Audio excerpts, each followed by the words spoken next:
भाग 2 अध्याय 15।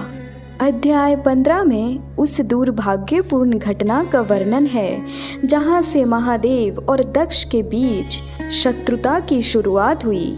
ये अध्याय दिखाता है कि कैसे एक छोटी सी गलतफहमी और अहंकार किसी के विनाश का कारण बन सकता है।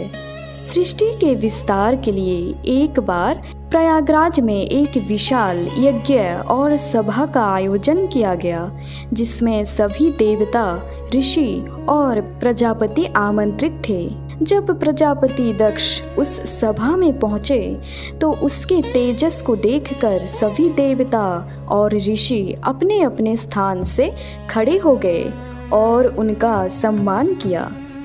दक्ष को अपने इस सम्मान पर बहुत गर्व महसूस हुआ। उस सभा में भगवान विष्णु और महादेव पहले से ही बैठे हुए थे। जब दक्ष आए तो विष्णु जी और महादेव अपने स्थान से नहीं उठे। महादेव सृष्टि के स्वामी हैं, वे किसी के आने पर उठने के लिए बाध्य नहीं है। साथ ही वो उस समय ध्यान मुद्रा में थे। दक्ष ने इसे अपना भयंकर अपमान समझा। उन्हें लगा कि महादेव जो उनके दामाद हैं, उन्हें उनका सम्मान करना चाहिए था। अहंकार में अंधे होकर दक्ष ने सभी के सामने महादेव को भला बुरा कहना शुरू कर दिया।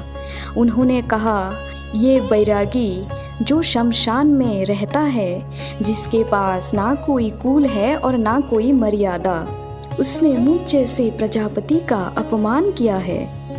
दक्ष इतने क्रोधित थे कि उन्होंने महादेव को श्राप दे दिया कि अब से किसी भी यज्ञ में शिव को देवताओं के साथ भाग नहीं मिलेगा। महादेव तो शांत रहे, लेकिन उनके प्रियगण नंदी से अपने स्वामी का अपमान सहा नहीं गया। नंदी ने दक्ष और उनके साथ देने वाले ब्राह्मणों को पलटकर श्राप दिया। उन्होंने दक्ष से कहा कि उनका मुख बखरे जैसा हो जाएगा, क्योंकि उनकी बुद्धि पशु जैसी हो गई है। उन्होंने ब्राह्मणों को श्राप दिया कि वे केवल धन और स्वाद के पीछे भागेंगे और उनका ज्ञान बहुत छोटा हो जाएगा। इस अध्याय की सबसे बड़ी सीख है कि अहंकार मनुष्य की बुद्धि को हर लेता है। दक्ष ने महादेव को केवल एक दामाद के रूप में देखा, उनके ईश्वर स्वरूप को नहीं।